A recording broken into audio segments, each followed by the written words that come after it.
અરવલ્લી જિલ્લાના અલગ અલગ વિસ્તારોમાં વરસાદી માહોલ જામ્યો છે। મોડાસા શહેરના વિવિધ વિસ્તારોમાં વરસાદનું આગમન થયું છે। પેલેટ ચોકડી અને સહયોગ ચોકડીમાં વરસાદ પડ્યો છે। માલપુરના ગ્રામીણ પંથકમાં પણ વરસાદી માહોલ જામ્યો। અણિયોર અને ઉભરણ વિસ્તારમાં પણ જોરદાર વરસાદનું આગમન થઈ ગયું છે।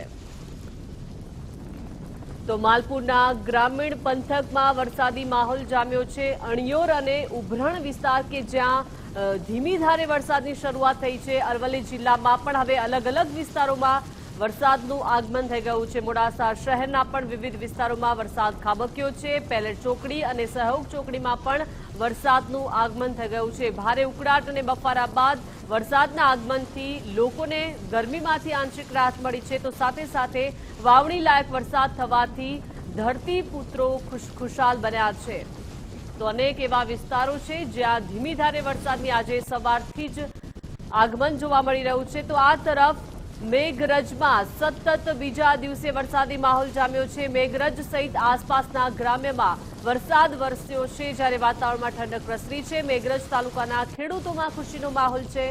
સતત 2 દિવસથી મેઘરજમાં વરસાદ વરસી રહ્યો છે અને આસપાસના તમામ જે ગ્રામીણ વિસ્તાર છે ત્યાં પણ આજે વરસાદનું આગમન થઈ ગયું છે અને વરસાદ વરસતા વાતાવરણમાં ઠંડક પ્રસરી છે। તો બીજી તરફ ધરતીપુત્રો ખુશખુશાલ બન્યા છે, કેમ કે આજે વરસાદ અત્યારે આવ્યો છે તે સમયસર વરસાદ આવ્યો છે। વાવણી લાયક વરસાદ છે, જેના કારણે ખેડૂતોમાં ખુશીનો માહોલ છે।